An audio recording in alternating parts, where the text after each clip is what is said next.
Good morning, everyone. Thank you so much for joining us. I'm super excited about today.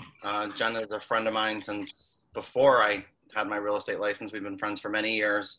She's a very well-esteemed colleague in the business and, has a lot of knowledge about how to navigate the real estate market. And she's been coaching and teaching and training for many years for Keller Williams and outside as well.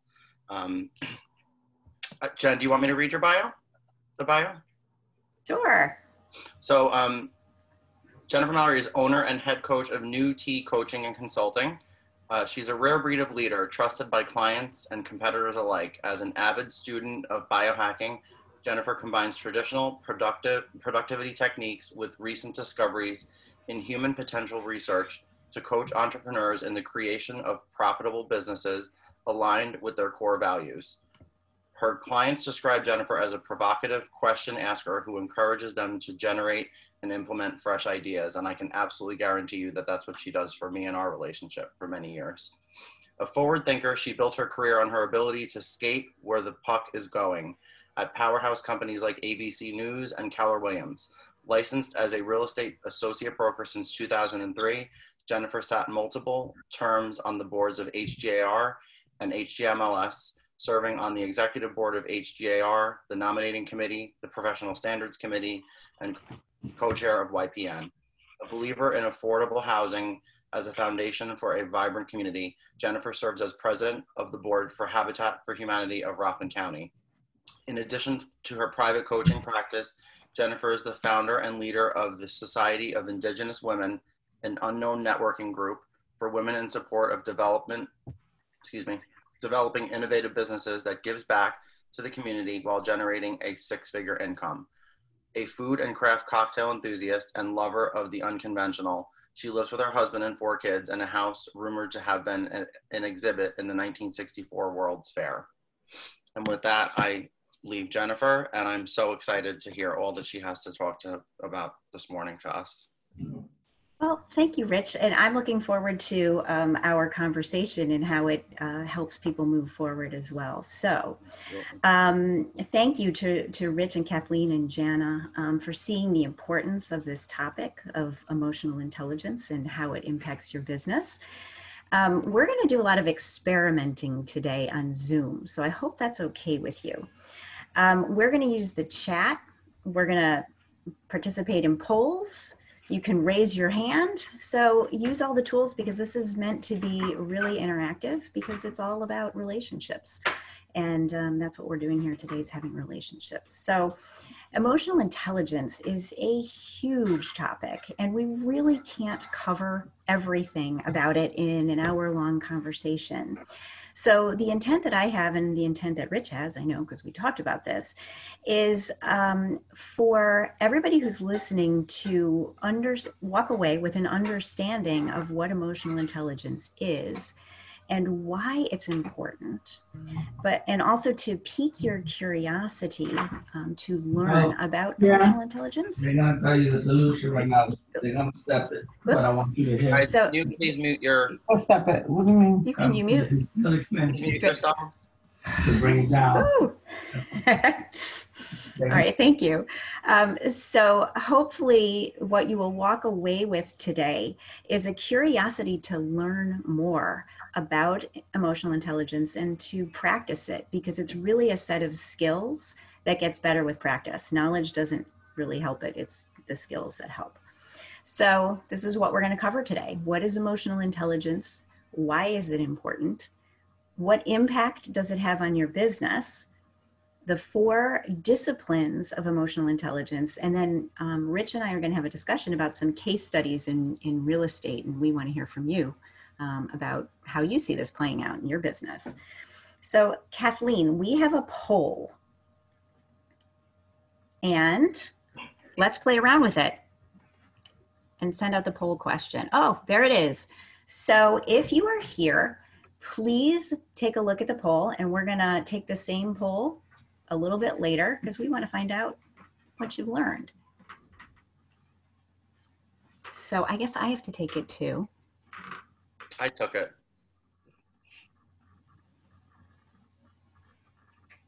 Okay. So everybody take the poll. We're gonna, Kathleen, I think you can see the results because I can't see the results of it. So you're gonna have to let us know what the poll said. Ah, there we go. All right. So it seems like most of the people who've here have heard of emotional intelligence and would like to learn a little bit more. So that's great.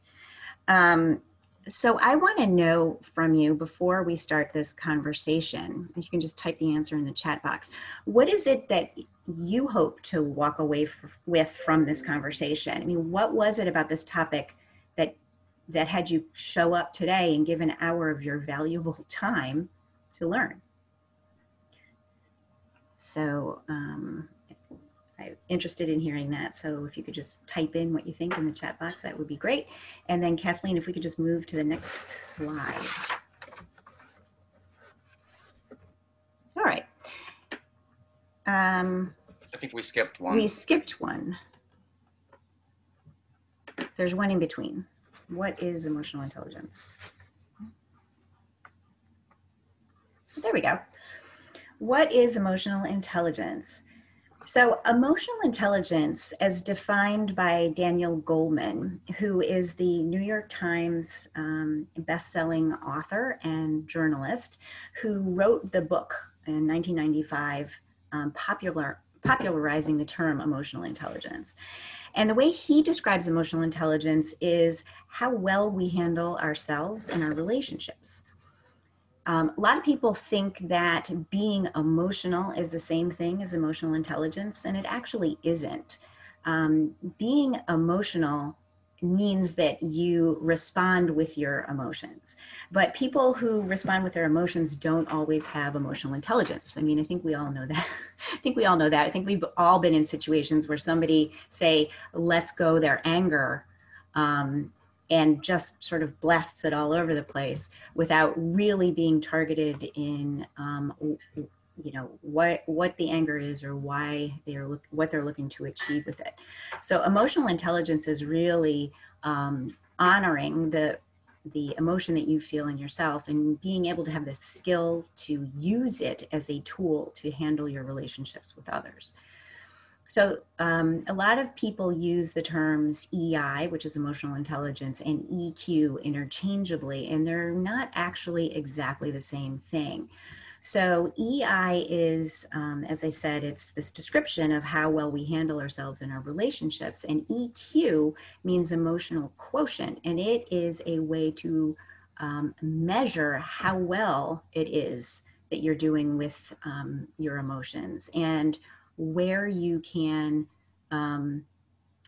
do a little bit better. So it tries to take something that's sort of amorphous and make it into a scale that you can see how well you're doing. You can see progress toward making goals.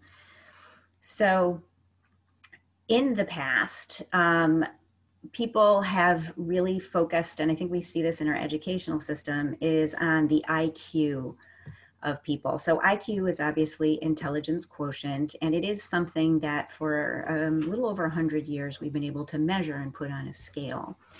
According to Dan Goleman, what we're seeing in the past 100 years is the IQ of the general population is actually going up as we educate ourselves and we learn more. And so it is going up, but EI is not taught. And so the EQ of the general population is not going up as much as the IQ. And there's something that's really important about that. So most people are not magically good at having emotional quotient or emotional intelligence. We're all pretty good at identifying where our emotions are. Like if we're mad, we know. If we're sad, we know. If we're happy, we know. But the nuances of it are not really trained in the same way that we train for intelligence.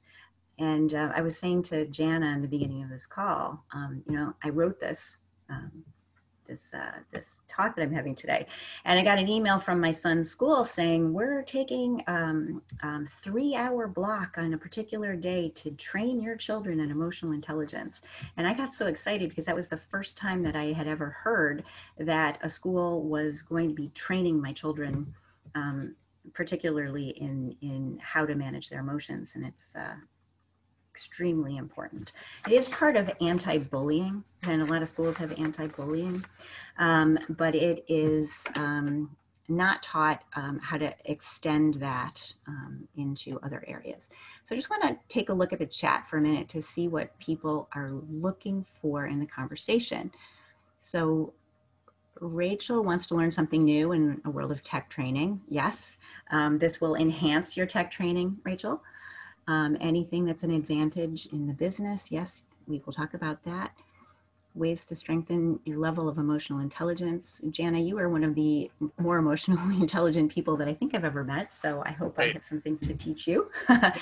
And Rich, how to manage EI in relation to my business and personal life to excel. Yes, absolutely. So we are going to touch on all of those things today. Okay, so the next slide. I just wanted to touch on something that really quick that I thought of while you were talking about your son and his school. I think that a lot has changed this year because we've had a lot more time to think about how we are living and the things that we're doing and how we're feeling. We've spent a lot more time alone, if you will. So there's really been a lot of time to kind of reinvent the life and the person that we want to be. Yeah. And I also think that people are more aware of it because emotions are running really high. I think there's a lot of anxiety. A lot of people's lives have been turned upside down and new stuff has been thrown our way, like having to manage your children, distance learning, figuring out how to work from home. Certainly as a real estate agent, how are you going to show a house in a time of pandemic? So I think that there's more of an awareness of emotional intelligence because the pandemic has brought up all kinds of new stuff for us. And that's when we get really triggered. So thank you for bringing that up. So the next slide is titled, Why is Emotional Intelligence Important? Right. So emotional intelligence is important. There have been multiple studies that show that up to 90% of a CEO's or a C-level executive success is attributable to emotional intelligence. So Daniel Goleman points out that that C-level executives get hired for intelligence, and there's a very base level that's required in order to be considered for a C-level position. And one of the things that all of these studies have shown is that people are hired for smarts in a C-level position, but they get fired for their lack of people skills. And so the real difference between somebody who's just okay at their job and someone who's a true superstar is really this ability to handle the emotions of themselves and others. As a matter of fact, it's up to 90% of performance on a job is equated to that. So when I saw this, I thought, you know what, this is directly applicable to real estate agents because as a real estate agent, you are the CEO of your own business. And while you might not call yourself the CEO, you might, think of yourself as a real estate agent. Being a leader doesn't have anything to do with the title, in my opinion. It has to do with how you present yourself. So if you think about the business that you do as a real estate agent, your transactions require the contribution of multiple professionals. You need to manage all of these relationships in order to get a deal done. And once you have a technical level of proficiency, which every single person does as a realtor, you have taken all of the testing, you have been licensed by the state, and hopefully you are practicing the technical skills that help you be a proficient realtor. But once you have that level of proficiency, you really need to help yourself stand out from others, and developing your emotional intelligence is a competitive advantage for you. It also enforces the standard that you agreed to in becoming a realtor. In becoming a realtor, you all apply the code of ethics, or you all have taken the pledge for the code of ethics. And understanding EI and practicing EI actually helps reinforce that pledge. So when you can develop the skills that make you stand out, it will help your business tremendously. So one of the things that I always hated hearing is a realtor saying that their competitive advantage was going to be that they were available 24/7 to their clients. And for me, I don't think that is so much of an advantage as a guarantee that people are just going to call you whenever they want, with whatever they want, and expect you to answer right away. That to me is sort of the antithesis of being able to handle people's emotional in a skilled way and also respecting your own. All right, so how does this impact your business, which is the next slide? Emotional intelligence impacts your business. It will give you a better life and it will give you more money. So smoother transactions, when you know how to handle the your own emotions and those of others in the transaction, you'll have smoother transactions. You're not as likely to spend time on the details, and that's going to leave you time for other things like maybe lead generation to develop more business, or maybe time off if that's what you want. The better you are at doing your business, the more referrals you're going to get from delighted customers and collaborators. Rich, you and I were talking about how often you can pick up the client of another agent just by handling yourself well in a transaction. Not even, looking to do so. But if you know how to handle yourself well, an agent on the other side of the transaction isn't quite as skilled, it can bring business your way. I also wanted to say really quick, I think that for me, what's so important about this personally is the fact that it spills over into your personal life as well, because we all have personal lives. And as agents, I think what you just said about being available 24/7, I do the opposite. I set the expectation with my clients ahead of time that, text me before you call so I don't miss the call. It's not that I won't be available. It's just that I don't want to miss you and I don't want to have to answer every time you call. So if there's a heads up, we all have lives outside of work. And I think that this is really impactful for me on the level of managing my business and my personal life with all that goes on inside and outside all of that collectively. So I just wanted to kind of bring that together for anybody else that might appreciate that. Yeah, absolutely. I mean, I think one of the reasons people get real estate licenses because they want to be able to make good money and have control over their lives, right? So the better you are at these kind of skills, the more you're going to maximize your ability to make money and also have a really great life that you love, because what's the point of making a ton of money if you aren't happy doing it? All right, so having these skills will also give you the edge in multiple offer situations. Now, Rich, you were just saying this morning that you've got a multiple offer situation coming your way today, which is awesome. And so hopefully you're going to be using a lot of these skills to get that deal done quickly. Yeah, and yeah? I'm taking notes. Yeah. But the other thing about having really great skill in emotional intelligence is that your energy catches. And the way you show up has a huge impact on other people. And if you show up positive, willing to talk, willing to listen, it creates value for everyone in the conversation, and people are more likely to follow your lead. So have you ever been in a situation where somebody comes in, and Rich, you and I were talking about this the other day as well, when somebody comes into a conversation just sort of loaded for bear, and it kind of makes you load back, right? But if there's a problem, and instead of going into the situation just looking to be really aggressive about finding the answer, you come in and say, something, we have an issue. What's going on here? Like, Rich, you told me this happened to you not so long ago, right? With somebody came to you very aggressive. Well, I think the thing is that there's there's two types of people in general, maybe not two, but in this case two, you know, that look at the positive and look at the way a solution. And then there's people who look at the negative and look for a problem. And I always try to be the one that comes with a solution. When you're doing a deal, we're the professionals. We're the ones who are supposed to know what our clients don't know. And we're representing them, but we're not them. So we can't feed off of their emotion or put ourselves in their place.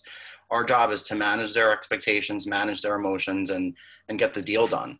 And when you add emotion in there as a professional, it just never works. Right. Not for the better, as far as I'm concerned. Right. Well, and I think that it's interesting when you say adding emotion, because we are emotional creatures. We cannot help it. People, as a human being, we all have this set of emotions. I think the key is not to bring the emotion, but bring the emotional intelligence. I think it's okay to say, you know, something, I am really mad, or I'm so frustrated. But there's a way of saying it and handling it that takes the emotion out of it while keeping the emotional intelligence in it.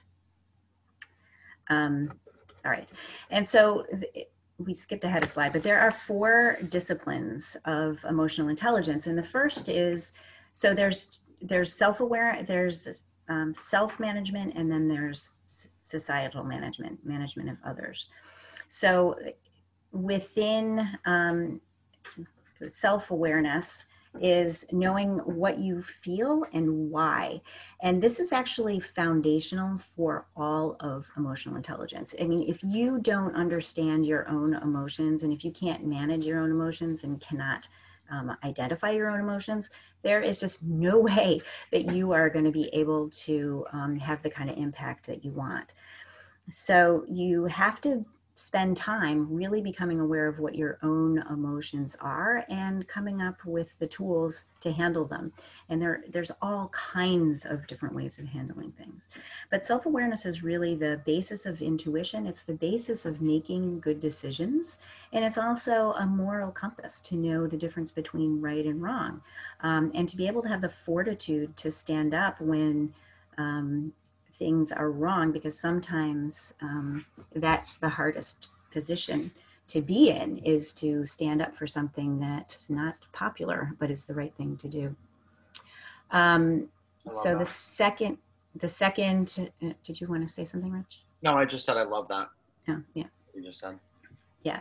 So once you have the self-awareness, it's really about being able to manage yourself. And it's really more about managing the distressing emotions, because everybody, I think, is pretty good with their positive emotions. That's easy. What's much harder is managing things that don't feel good: anger, sadness, frustration, fear. So once you learn how to handle those, and you can align yourself with the emotions that feel really good, is when you can be very emotionally fluid within a conversation that's going to lead you to a positive result. So once you have self-awareness and self-management, you apply it to social awareness, which is really having empathy.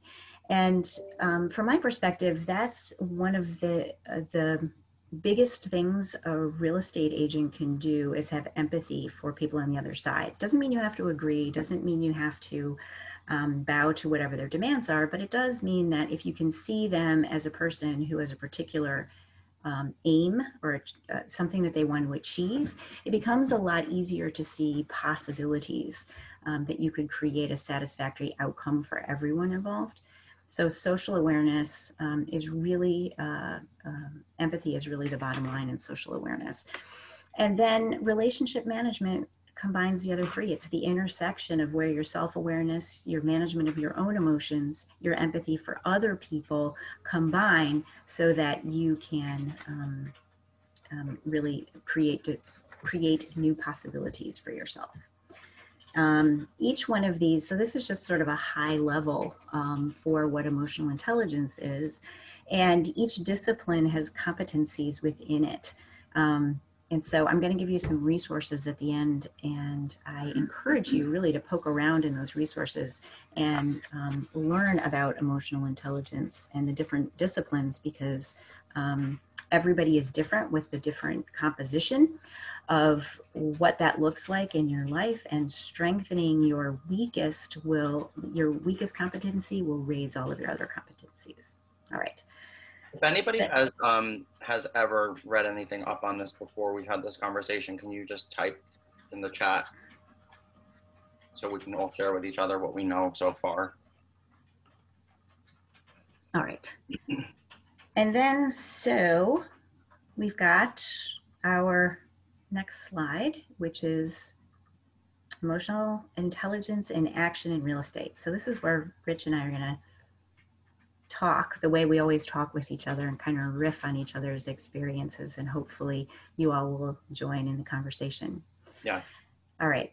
So Rich, when we were talking the other day, you had a really great observation about emotional intelligence and when you use it with, you know, the different ways that you use it in your business. Do you remember that? I do. I know we briefly touched on quite a few different scenarios, but I think the bottom line is that we've all had the opportunity to experience whether it be through a client or another agent or an attorney or a mortgage person who doesn't handle themselves well and who lacks this emotional intelligence that we're talking about. And it can really put a lot of strain on the person who is trying to make things work and to navigate the proper way.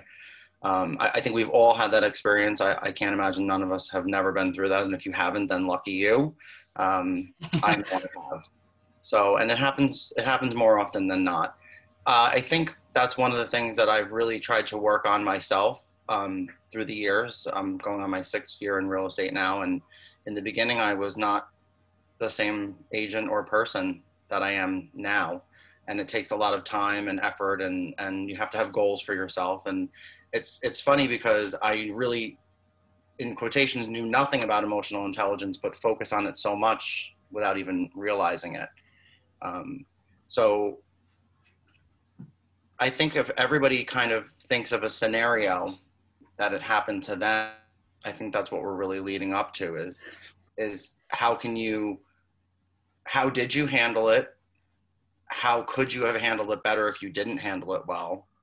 And what can you learn from all of the people here and your colleagues alike in ways to make it more effective and pinpoint how to, to focus on it more and make it a priority, if that makes sense. Oh, yeah, definitely. And that's a good segue into, in a minute when we're going to do some breakout rooms.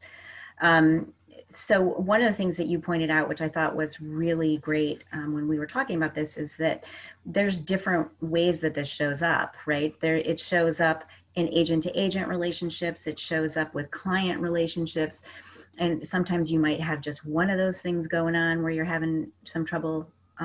Sometimes the whole deal is falling apart and there's trouble with everybody. And so the better you are at this, the more impact that you're going to have. I remember. I'm sorry to interrupt you, but at the end of the day, our job is to get the deal done for our clients. It's to get them to the finish line. And the way I feel about it is that there should never be anything that I myself or any of the other professionals that are working for the client do to impede the deal. It should always be whatever influence we have on the deals that we're doing should be positive for the client, because that's the most important priority. We are working for them. They hired us. Without them, we don't have a job. So, I try to think that way. And I think that for me, it falls into place if I keep that in the back of my mind, that I'm working for them. And even when so you handle it different if you have an agent that's emotionally unintelligent versus a client who's emotionally unintelligent. A client who's emotionally unintelligent, we know that they're probably allowed at that point. They're stressed out, they're spending a ton of money, they're moving, they're divorcing, they're marrying, they're, whatever there's going on in their life. So it's a lot more understandable to see it from a client than it is to see it from a colleague. So I just wanted to add that in because it just popped into my mind. I think that is such an amazing distinction. And one of the things that you said that I wrote down when we were talking was, it's the difference between being on top of things and creating problems. Do you remember Yes. Do you remember when you said that? Do you want to elaborate that on? Well, I feel like I said before, I always say, don't come with a problem, come with a solution, because there always is a solution. And even if there isn't, let's keep trying to find one. You know, the deal isn't dead until the deal is dead, type of thing. And I think that the more that we focus on what I just said, which is the client, making sure that they get to the finish line, making sure they get what they want. When they're going back and forth and they're negotiating about a price, when I'm negotiating between a real estate deal, it's not about what I want or what I think or what I think it should be, or does it work for the client equally, buyer and seller. And that's really all that matters. Yeah. Our is important at the end of the day. It's what the client wants. And if we keep the client at the top of our mind all the time, then I think it's really easy to remember why we're here and what we're doing. And it's not about who did more deals or who didn't do a deal or who knows more about what or who was where. It's about, can we make this deal work for these two people, seller who wants to sell, buyer who wants to buy. Yeah, and that brings up, you and I were talking about the example of my least proud moment in real estate. I've been there. That's why I said it. This is a learning experience for all of us. So I consider myself to be someone who has a fair degree of emotional intelligence because I've been interested in this topic for a while. But when I was an agent, I remember I listed a house, and the buyer's agent and we just came to loggerheads, and it just was not moving forward. And we were having a particularly heated conversation, and I just hung up on him. And I was telling you, I'm like getting embarrassed just telling you about this, but I hung up on the agent. And as soon as I did it, I thought, that was so bad. And I just completely cut off communication on this deal. So I sat there in my complete shame for about 15 minutes. And then I took a deep breath and I called the other agent back and I apologized. I apologized for hanging up, and I apologized that I hadn't listened. And the agent was gracious enough not to just lay into me, just said, thank you for your apology, which showed a very high degree of emotional intelligence, and we moved on and we got the deal done. So I just wanted to point that out as a way of acknowledging that even when you are aware of these things, as I was, that you can slip up at times. And when you do slip up, there's always a way to make it better. So. Well, I don't think anybody has expectations that we never do anything that we're not supposed to do. I myself the other day, and my emotions have been running high for obvious reasons in my personal life. And it spilled over into a conversation that I was having with an agent who realistically has been known to be, I guess, quote unquote, a hothead in real estate transactions, and was actually the one that was a little bit cooler and collected that day. And so I think that what I feel is, if you have a bad day or you have a bad moment or you say something that you didn't mean, just own it. Just own it and say, hey, I'm sorry. I shouldn't have said that. I'm having a rough morning. Whatever it is that you want to say, just own it. I think that that's one of the big problems, that when somebody does something that they're embarrassed or ashamed of, they go to anger and then they continue the anger along, when realistically it should just be an apology and we move on. And that takes two very emotionally intelligent people to do that, because it goes both ways. If I have a moment where I say something unacceptable and then I apologize and the person's like, well, and they keep going, then it's kind of like a spiral. So I think that that's sometimes where people get caught up. They're afraid to admit that they were wrong, or afraid to say, I apologize, for fear of what the other person is going to say or do after that, because it's kind of like giving a little bit of control to that person. Yes. So I'm just looking in the chat. There's a number of people who are mentioning books that were read. We should probably add those onto the resource book. I don't know Emotional Intelligence 2.0, Jana, so that we should add on. Joanne says, don't complain unless you're coming to the table with possible solutions. Is that a book? No, that's just that's her way of approaching the business, which I think is amazing. Yeah, that's basically the same thing I said before. Don't come with a problem, come with the solution if you can. you know, hey, we've got this issue with the mortgage, but I talked to the mortgage person and they're going to work it out and it's going to take an extra 2 weeks. That this just happened to me. We were about to lose the deal. And I said, wait a minute, what do you mean lose the deal? We don't lose deals. What can we do to fix it? And the mortgage person found a solution. And they're like, well, you know, we can fix it, but it's going to take 3 weeks. Okay, well, I'd rather do that than go back on the market and risk not having a buyer, risk getting a lower price, risk not, you know, not getting the listing again. So that's a solution. It might not be the answer that everybody's looking for, that it's going to be tomorrow that we get it fixed, but it's a solution. And then that gives the client an option to choose from, rather than you just saying, oh, it's falling apart. You know, that's like a big pet peeve of mine. What do you mean it's falling apart? Falling apart. 2 years of work that we've done is falling apart? No, it's not. Not when I'm around. So come with a solution, because there usually is one. Yes, there always is one, right? There's always a solution. It's whether or not you end up with a positive or negative solution that's really the trick. Option. Yeah. Options. You might not like them, but they're there. Exactly. And being able to use your emotional intelligence and knowing, I don't really like this option, but maybe this is the best one for us right now.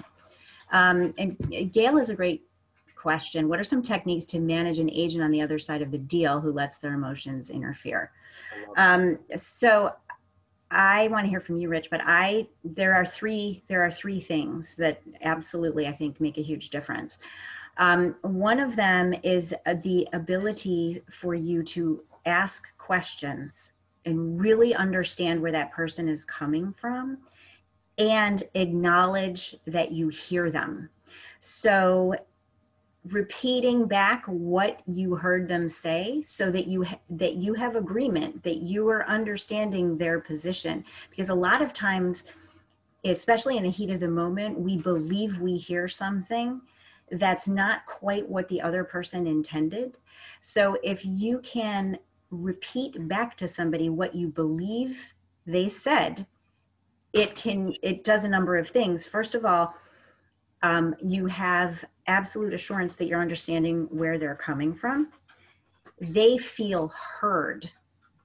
Even if you say to them, I don't agree, but here I understand your position and your position is this.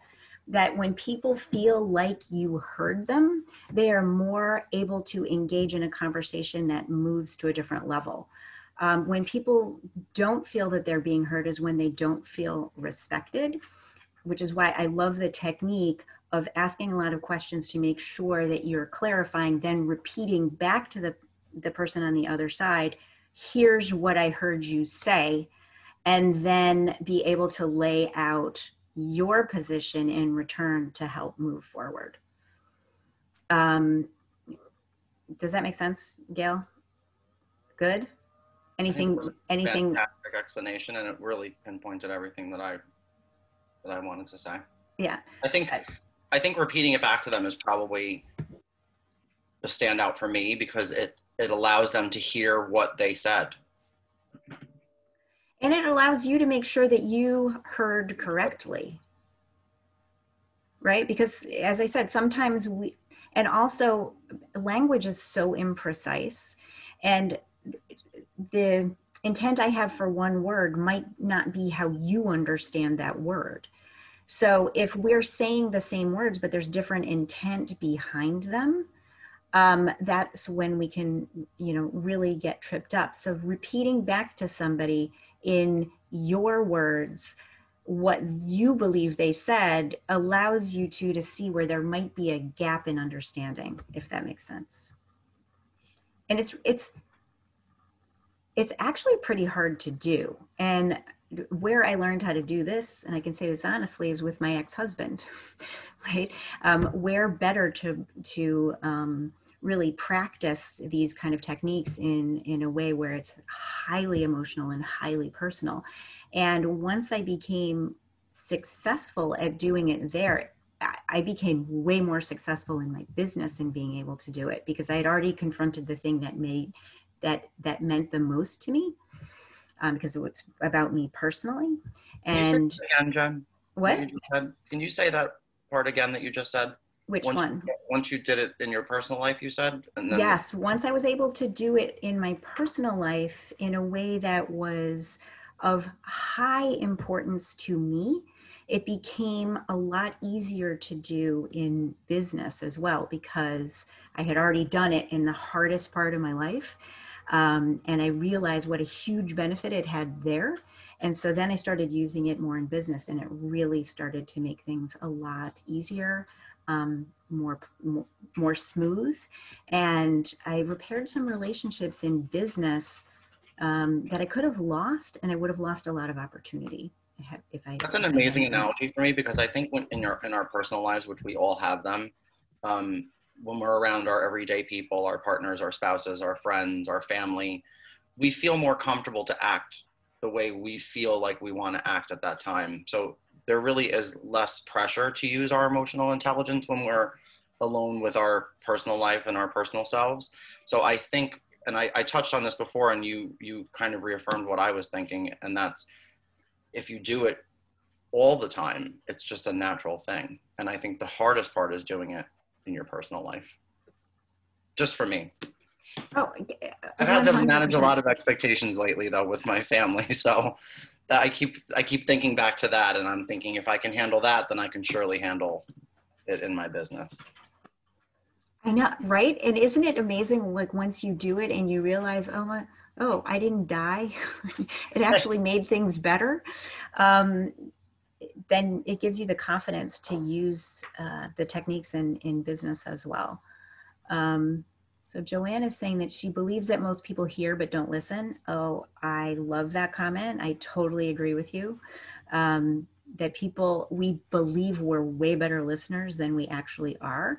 And using this technique of repeating back, it has really underlined for me when I am not here, when I'm not listening at a level of understanding. You wrote, if it's not verbal and is written words often get misinterpreted. I couldn't agree more. I challenge myself to always know when it's time to say to the client or the person on the other side, let's get on the phone and have a conversation. Let's not text about this. Let's talk live. And I think the solutions will come a lot easier if we just have a conversation. So knowing when it's time to do that is imperative to your real estate business. Imperative. Millennials like to text, but not when it comes to something that's a challenging conversation. And I think I said millennials because everybody always says, millennials only want to text, don't try to call them, they're never going to answer. That's not true. There's a time to text, hey, I'll see you at 2:00, I'm running a few minutes late. And then there's time to say, you know what, we're not going to negotiate an $800,000 transaction through a text message. Right, you can handle maybe details, but maybe not the higher level conversations. So we wanted to try to play a little bit with breakout rooms, right, Rich? We're gonna play? Yes. How many people are on? We've got 21 people on, so that's 5 of us or we said 5 in a breakout room, right, Kathleen? We'll do 4, and we thought we would spend. Should we do 4? It's up to you. I'm down with whatever. I think we're just going to play with this, and we're going to see. I want to play with it. Absolutely. You want to play with it? So cool. All right. So, Rich, what do we want people to talk about in the breakout rooms, and what do we want them to bring back into the larger group? So I think what you and I had discussed yesterday, and correct me if I'm wrong, was examples of challenging situations that you've been in your real estate business, and either how you've handled them effectively, how you wish you would have handled them, or how you would handle them in the future. That's for me, and like I said before, we've all had that moment where we've picked up the phone and the agent right away is, very aggressive and the top listing agent who knows everything, and here you are, just this new person who knows nothing. Well, I think we all have something to learn from each other and grow. And of course, somebody who does more transactions and has been around a lot longer has more to offer in the terms of experience, but that doesn't mean that we all can't learn and grow from each other. And I think that that's so important to remember in our lives, because real estate is an ever-changing business. Every day it's different. So we need to pay attention and learn from each other. And it's important that we like each other and get along. I've said that from day one in my real estate career. We see our clients once, twice, 5 times if they're an investor. We see each other every day. When I pick up the phone and I call Jennifer and I have an offer, how exciting that is. Hey, Jen, oh my God, I'm so excited I'm doing a deal with you. Not, hey, Jen, oh, I got an offer.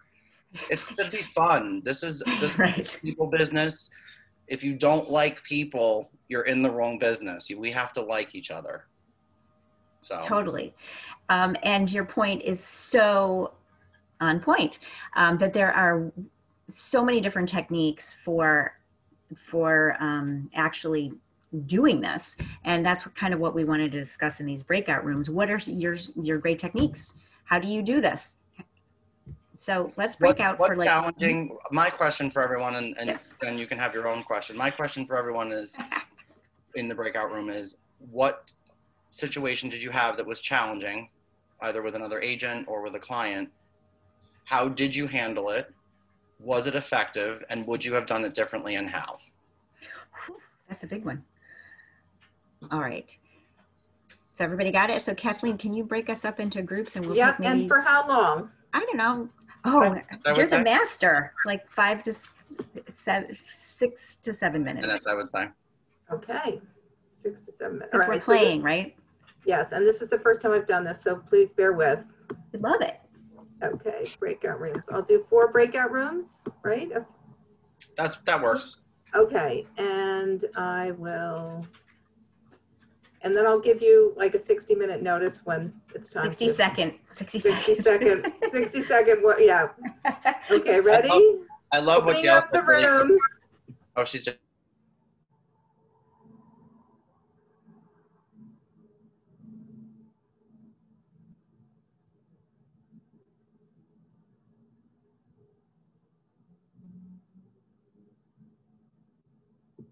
Oh no.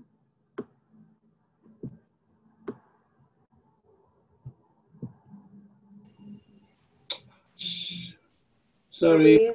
Yeah, I got out of the. You got out of the room? Sorry, I pressed the wrong button, obviously. Wait a minute. And sorry about my swearing. Oh no, how are you, Olivia? It's Kathleen. How are you, Kathleen? Good. Wait, I have to. Who's my friend?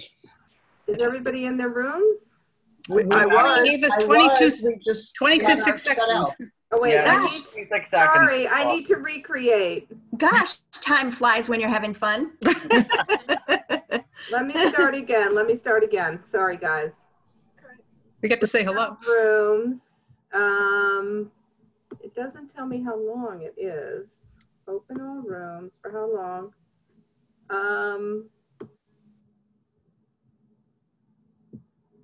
Oh.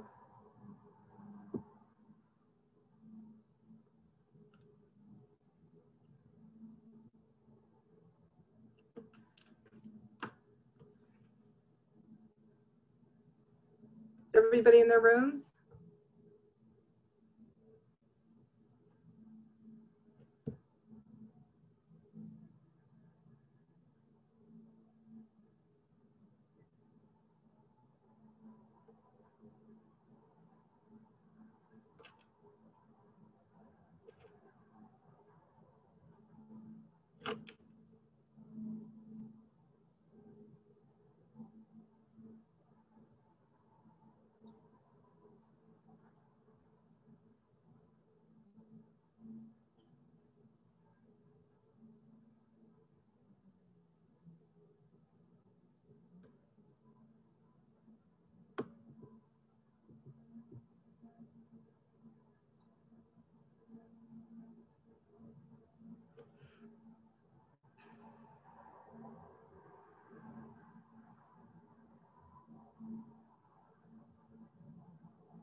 That was so fun. That worked well. Kathleen, you're great. I'm really happy we did that. That was excellent. I know, and I want to hear takeaways because I wanted to spend more time with my group. We didn't get to do, we weren't done talking. I was just about to say the last part of my sentence and it was shoot. All right, so who wants to share? I'm trying to see my, wait. Oh, whoops. Does anybody want to share what they learned, what they talked about? And please unmute yourself if you're talking. I can't see everybody, so I don't, oh, I know I'll how to go do it. first, unless Joanne or Joan wants to talk about what we talked about. Wait, well, we talked a little bit about, Joan! yes, how are you? About creating buyer expectations so that we try to control the emotions before we get to the point that we're at that crisis point. So we talked a little bit about that. And then, you know, tell them your question. Aligned, yeah. Oh, my new question in life, whether it's personal or business, is help me understand why you feel that way. Oh, that's good. I like that question. I like that statement. Yeah, I find when you, as opposed to, you know, it kind of slows things down and it gives you an opportunity to listen and to show understanding. And that usually can keep emotions kind of in check. It gives you time to regroup too. I mean, it really does. And Joanne had said something that I loved. People are different. Understand where they are coming from. Absolutely. That is high. That is emotional intelligence in action. I love that. Anyone else? Oh, I have to try that with my wife. Oliver says, Oliver, it's magic. It's like well, that's what I said before. If you can do it in your personal life, then you can do it anywhere. I'll definitely try that today. I'll try that. Help me understand, why do you feel like that? That is so lovely. I'm sure it will work. Anybody else want to share what you talked about? In our group, I'll share. Our group, Tom had brought up how to recover from the disappointment of being rejected when you're looking to purchase a co-op and not having any real reason coming back to you because it's just you're rejected, and how to recover that relationship with the buyer so that you don't lose them as a client. And we chatted a little bit about that, but I'm willing to hear from anybody here on the call how you do that. And it's not even necessarily a co-op buyer, it could be any buyer, because right now you've got multiple bids going on and people are being disappointed on a regular basis. So, and you're you're disappointed. You figure, I've worked so hard, I've gotten them to this point. So you're dealing with your emotion of disappointment, and you then have to, you know, get through that fairly quickly to salvage that relationship with your client so that you can, and I think we had Ken talk about being forward thinking, you know, let's like stop looking back, but let's like move this thing forward and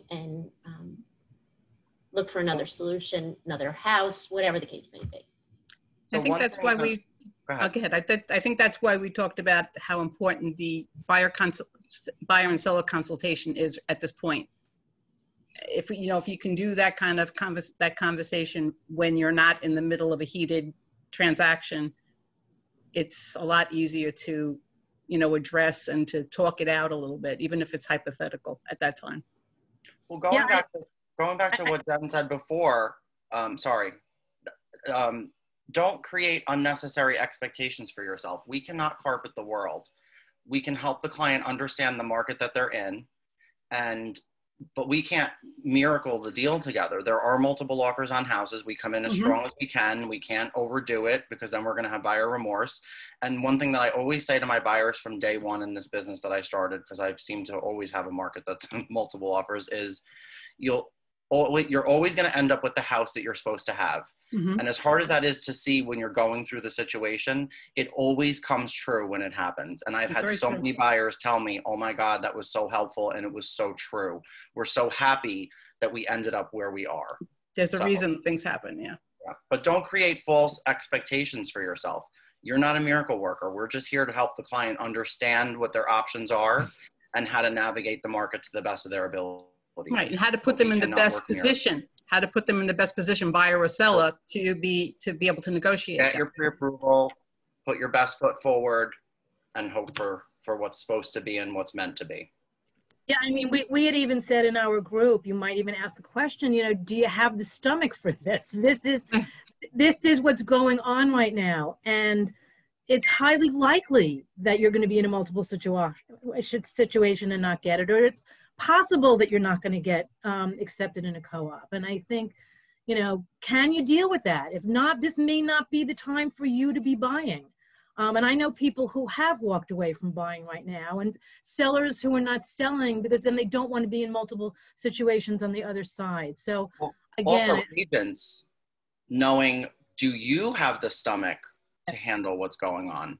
Can you help your client successfully navigate the market? Because if you have questions about that, then the client deserves to, you know, to know the answer to that, because we have to be the professionals and know what we're doing. They don't know what they don't know. Yeah, well, I always told my guys that I can get you through it because I know how to get you through it. I know how to prepare you to be in the best position. That doesn't mean you're going to get an accepted offer, but to be in that position. But honestly, personally, I think I couldn't. You know, I can't. You know, I wouldn't want to be in that situation, you know, over and over again. So there are people, and I said there are people who can, and there's people who can. And as we all discussed, if you can't, then you know, when you talk to yourself and say, can I do this? You might have to sit back until the winter, you know, when it, you know, cools down a little, hopefully. Yeah. And thank you for that, Joanne. One of the things that came up in my room, Rachel was talking about an experience she had as a manager, having somebody call in and just being furious. And as I listened to her talk and I realized how well she handled the situation, I realized also, you have to bring up that having emotional intelligence does not mean being a doormat for people. It does not mean that you automatically let people just run roughshod over you. It means actually respecting your position in it and realizing that there's some people that you're not going to be able to help, that they are just so wound up in their own garbage that that it's impossible for them to meet you on the playing field. And I think we talked specifically about that yesterday. Yeah, you have to have respect for yourself, I think, first, and realize that you want to do the utmost that you can to make this deal happen without being a doormat for somebody else. I Well, certainly. I had a client where I basically had to say, you know, when you're ready to talk to me, because I was being yelled at and screamed and everything. When you're ready to talk to me, I'm here, and we'll have a conversation. Because I don't. I'm sorry. Good news. Good news. No, this is all spam. You know that. And of course, I can't get myself to go take that off. So I'm sorry. That's It won't okay. even lower the volume on me. Why is that? Don't do that. Can you mute Joanne until it? Thank you. And Gail, I saw that you were unmuted. Did you have something you wanted to say? Yeah, I was just, in our group, Joanna shared a story about a situation, a deal where the agent on the other side was being angry and harassing about a situation that wasn't in Joanna's control.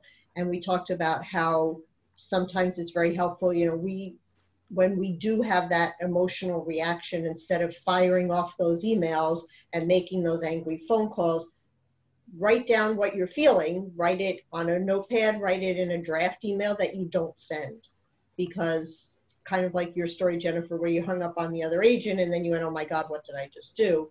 The same thing, I mean, I can't tell you how many emails I've written over the years where I'm feeling that emotion. I just have to get it out. But once I do, and I look back and I read it and I go, thank God I didn't send that, because that wouldn't have gotten us anywhere. I've sent myself many of those emails. Yeah, so, you know, being just able don't put to the name, manage just don't put the name in the subject. Don't put the name in the subject line. Right. Yeah, you don't want to have it go off by accident. That's the other thing. I always write it to myself. That's what I do. Yeah, but just not definitely not sending everything or saying everything that comes to mind immediately, and that's. And sometimes it just feels better just to vent, just to get it out there, and then you realize how stupid it is. You know, that's what most people need, I think, is to just let it out and not necessarily make that the communication that goes across. I think Email has a setting. I was just going to say, I think time gives you perspective. Mm-hmm. Definitely. Absolutely.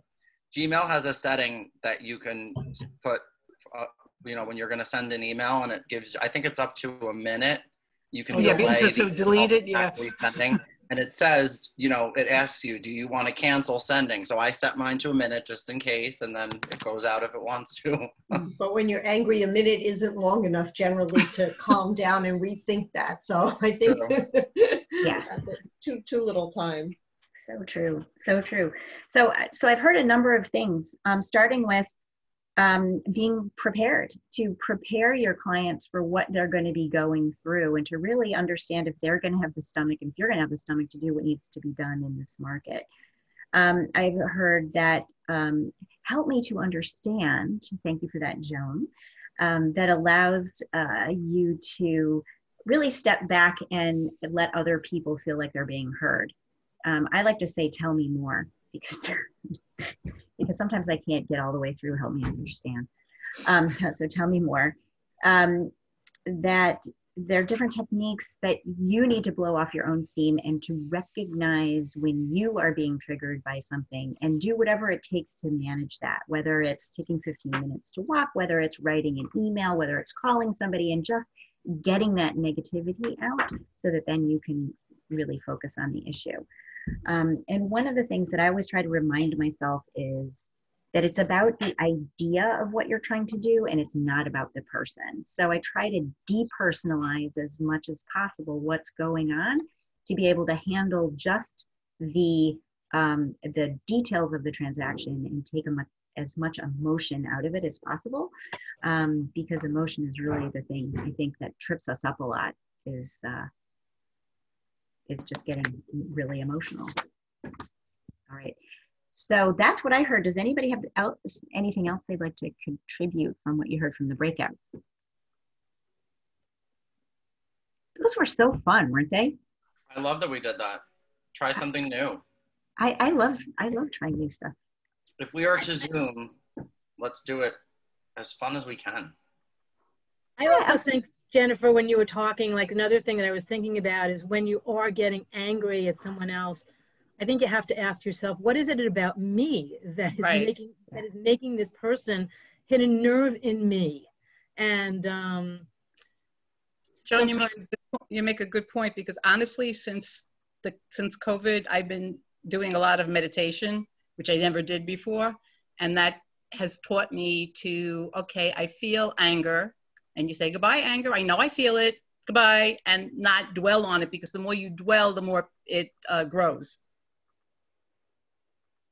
Absolutely. It's about getting it out and recognizing for what it is, but also honoring that you're having that emotion, right? You're a human being. That's acknowledge, you acknowledge it and say, look, I am angry, but okay, I can't do anything about it right now. Let's just, let it go, and let's figure out how to solve it, or let's move on. And because your mind and it starts making a spiral and a snowball, and then you end up in a worse position, because then you're really angry and you're ready to, say and do things that you will regret in the future.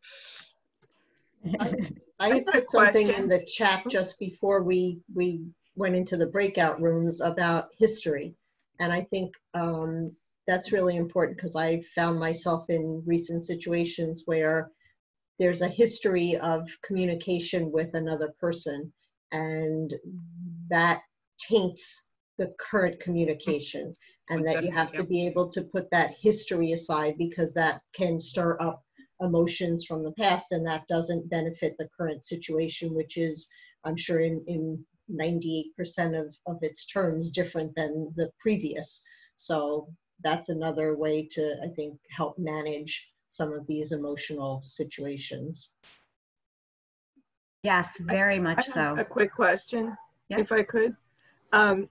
How do you deal with somebody who is either a colleague or a friend who has done something to you? Maybe they're not aware that they've done something to you, but they've kind of hurt you or dissed you in a way, but you have to continue to either work with them or be a friend.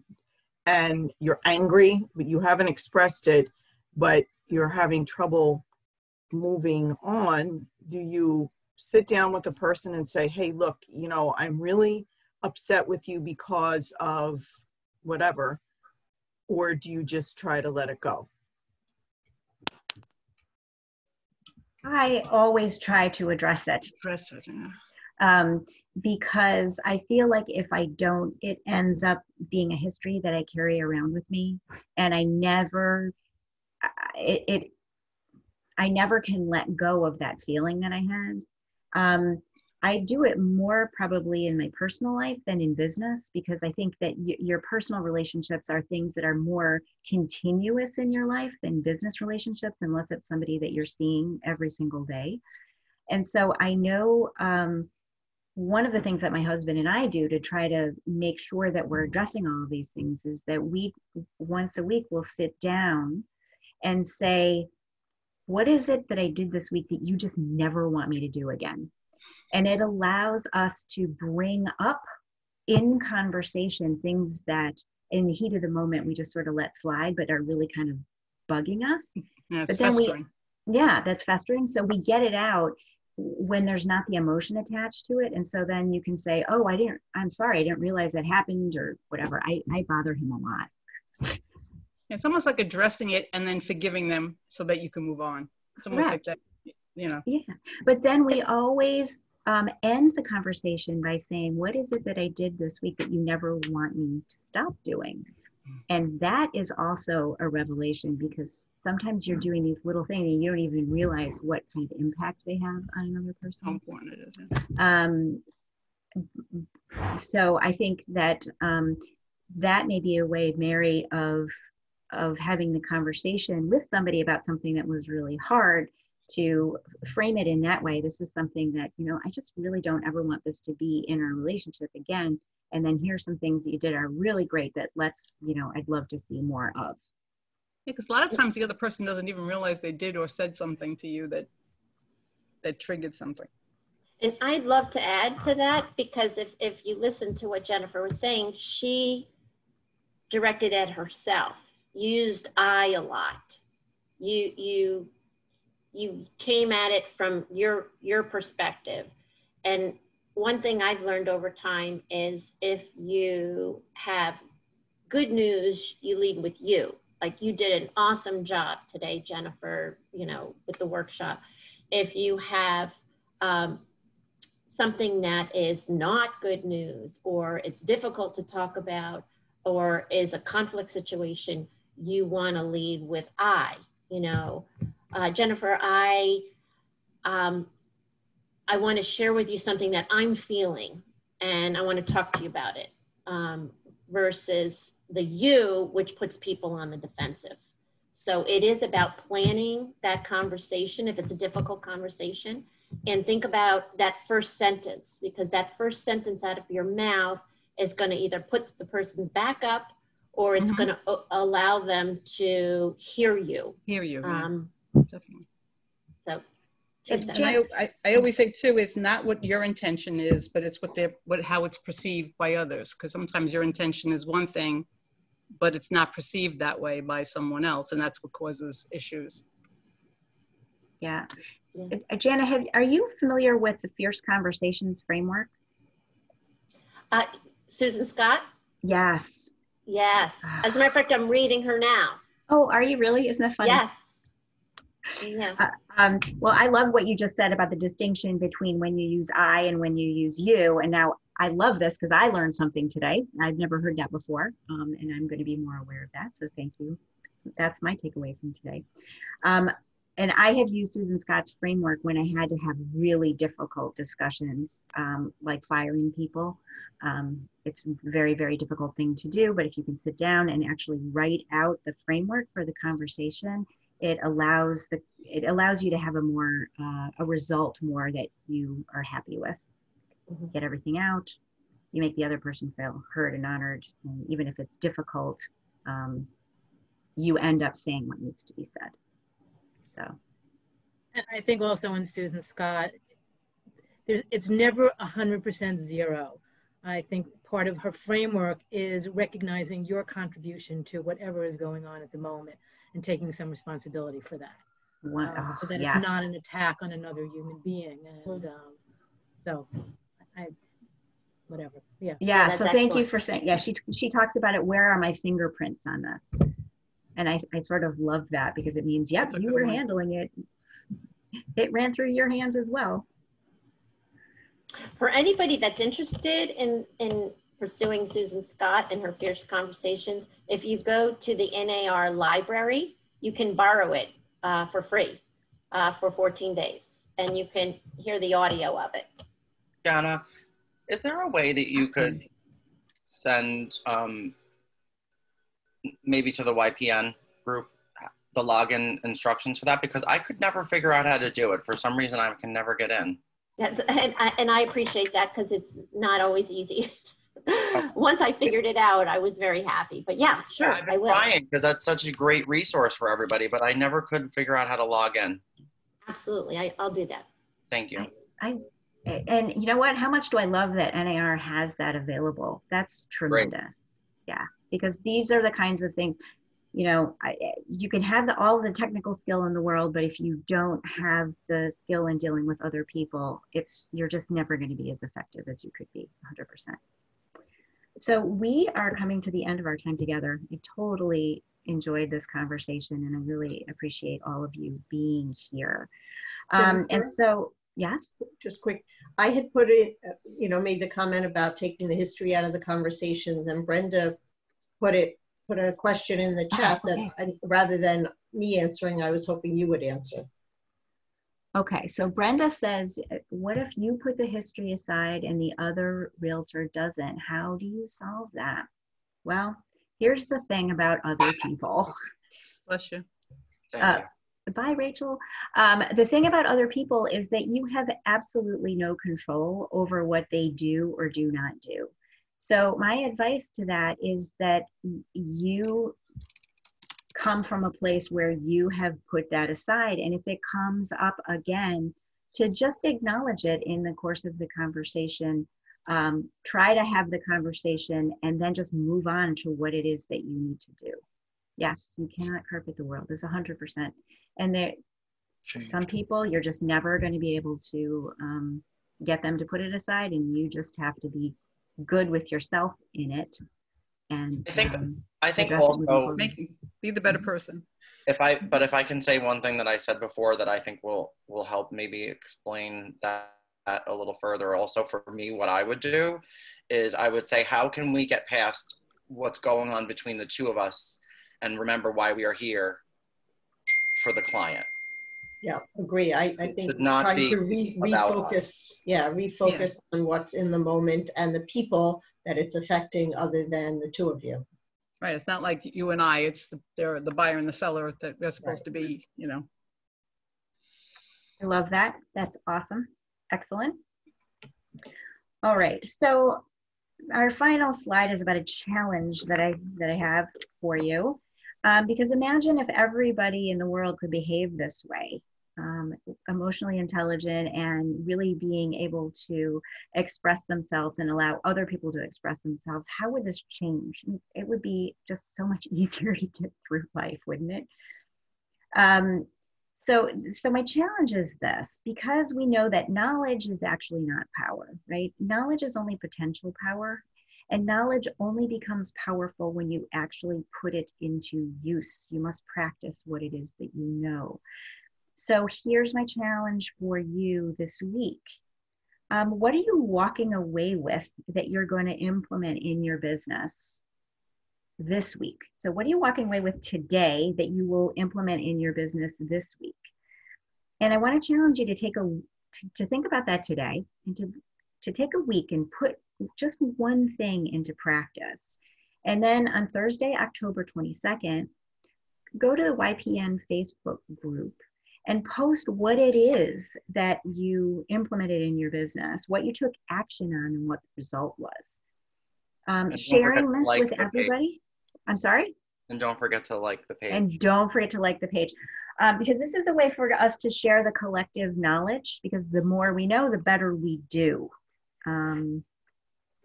So that is the challenge for you in the next week.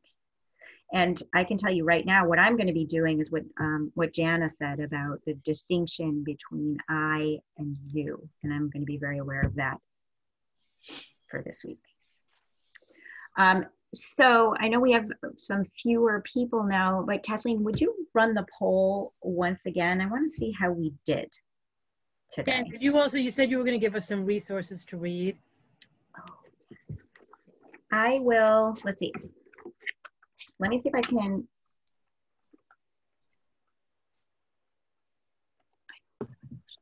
Let me see if I can copy it. I don't know how to get out of the screen. I'm going to be, just for everyone who's on the call, I'm going to be sending out a survey to everyone, sharing the recording of the session and a list of all the resources that Jennifer has talked about today, books, links to websites, etc. So I'm going to put that all in a resource, an email to all who participated, and we can also share it on the YPN page. Oh, that's so great. Thank you very much. That is so great. And I'm just curious, before we go, is there anything that you learned today that you feel like you want to share with the other people who are here, that it's just so important?